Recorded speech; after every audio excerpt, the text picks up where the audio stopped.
Masuk bait yang ke-17.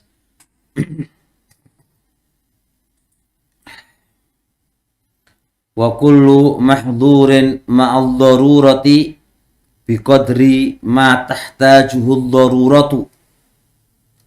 Kata Imam Ibnu Sa'di rahimallahu taala, wa kullu mahdhurin, setiap larangan, ma'al darurah, bersama darurat, itu diperbolehkan biqadri, seukuran, ma tahtajuhu daruratu, seukuran apa-apa yang dibutuhkan oleh darurat itu.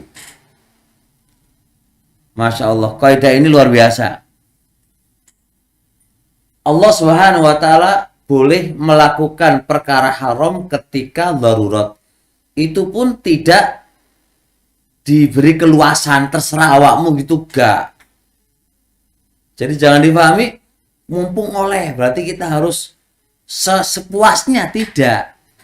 Jadi memang setiap larangan ma'al darurah itu boleh ketika darurat, tapi diikat biqadri mahtahtaju darurah, seukuran yang dibutuhkan oleh darurat itu. Nah, seukuran saja diperbolehkan. Kalau melebihi ukurannya, maka ukuran itu menjadi haram. Diperbolehkannya biqadri darurah, seukuran dengan darurah itu. Kalau darurah itu sudah hilang dan cukup dengan itu, Anda nggak boleh melebihi. Kalau melebihi itu maka menjadi haram. Jadi ini termasuk pengikat. Jangan difahami berarti tidak ada kata haram kalau darurat. Berarti seenaknya saja. Dia bermudah-mudahan seenaknya, mumpung boleh gitu kan, kayak dokter buka auratnya wanita gitu kan. Wah, iki darurat, iki oleh, iki megang perempuan, mijitin perempuan oleh. Berarti berarti apa? Yang masalah itu di telapak kakinya diwangkat sampai sak paha. Iki jenenge melebihi ketentuan, ketentuan nggak boleh. Jadi sesuai dengan ukurannya, ukurannya, nggak boleh melebihi daripada ukurannya. Nah, misal contoh kayak apa tadi? Kayak makan bangkai itu boleh ketika darurat. Bukan berarti lalu sekenyangnya. Bukan. Seukuran kalau sudah hilang, darurat kamu sudah hilang, maka itu sudah cukup. Kalau andai kata 50-an, 5 suapan, 5 kali telan gitu, itu sudah hilang. Mati kamu tuh sudah hilang dengan itu. Ya itu sudah cukup. Nggak boleh melebihi daripada itu. Kalau melebihi itu berarti itu jatuhnya kepada perkara haram. Ingat-ingat itu. Jadi jangan sampai dipahami boleh lebih daripada ukurannya, gitu nggak boleh. Jadi kalau andai kata dokter itu mau melihat auratnya wanita, ya seukuran itu. Yang dibutuhkan itu ya itu aja, nggak boleh melebihi itu. Kalau melebihi itu berarti hukumnya haram. Kayak misal contoh kakimu itu patah. Kakimu patah terus Anda harus pakai diperban. Supaya dan itu pas anggota wudhu. Maka bolehlah Anda, karena itu patah yang harus diperban atau apa, itu Anda harus ingat-ingat itu sesuai dengan kebutuhan aja. Jadi yang antum perban adalah yang sakit, mungkin atas dan bawahnya dikit aja, yang penting bisa diikat. Nggak boleh kakinya yang diperban harus sampai setengah meter gitu, berapa mili, antum bikin 1 meter. Nah, ini berlebihan, nggak boleh, karena ini kan tempat anggota wudhu yang harus kena air, yang harus kena air ketika wudhu, ketika mandi. Nah, yang boleh nggak kena air sesuai dengan kebutuhan itu saja, jangan melebihi daripada itu. Kalau melebihi daripada itu, maka itu menjadi hukumnya haram. Itu menjadi hukumnya haram.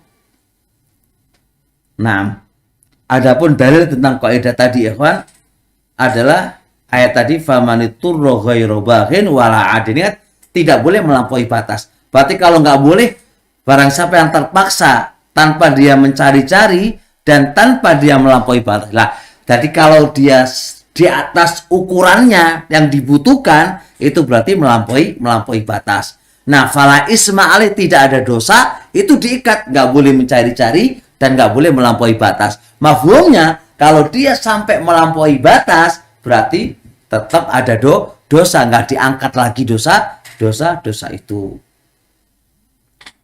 Nah, kemudian di antara poin penting yang harus disampaikan di sini adalah terkait dengan darurat yang itu nanti berefek harus ngambil barangnya orang lain. Mungkin pas Anda itu terpaksa gitu kan, mau mati atau apa begitu, mau nggak mau ada kambingnya orang, makanannya orang, terus antum sembeli lalu antum makan. Ini gimana hukumnya? Ini harus dibahas. Ada dua hukum antara kamu dengan Allah dan hukum antara kamu dengan makhluk. Lah, hukum antara kamu dengan Allah karena kamu ngambil barangnya orang, Anda nggak dosa.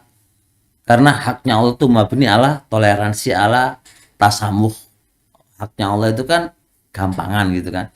Tapi hukum kamu dengan makhluk nggak bisa. Nggak bisa begitu, Anda harus minta kehalalannya. Kalau Anda kata Anda sampaikan, saya terpaksa, ya dijawab, terpaksa antara kamu dengan Allah, ini barangku saya nggak terima, saya nggak rela. Kamu harus ganti, maka satu harus kamu ganti. Makanya ada kaidah al-idraru la yubtilu haqqal ghairi. Terpaksa itu al-ittiraru, ya, al-ittiraru itu la yubtilu haqqal ghairi. Ya, terpaksa itu tidak membatalkan hak orang lain. Nah, ini kan kaitan dengan orang lain kan, terkait dengan orang lain, maka hak orang lain nggak batal. Dia harus, kalau minta diganti gitu loh. Ingat kaidahnya. Jadi memang nggak dosa Anda, tapi antara engkau dengan Allah Subhanahu wa taala. Tapi kalau itu antara kamu dengan makhluk, ya tetap harus kamu ganti.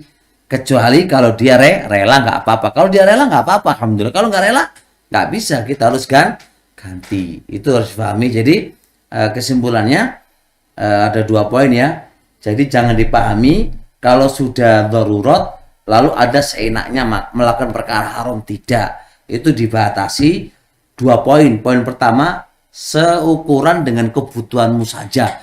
Andai kata darurat kamu itu sudah hilang dengan ini, maka cukupkan dengan itu. Yang kedua, darurat itu kalau Anda berkaitan dengan Allah itu aman. Tapi kalau Anda berkaitan dengan haknya makhluk, nggak bisa aman. Anda harus tanya dia, ya, Anda minta kerelaannya dia. Kalau dia nggak mau rela, minta diganti, ya harus kamu ganti. Karena itu haknya dia. Baik, sampai di sini insyaallah kita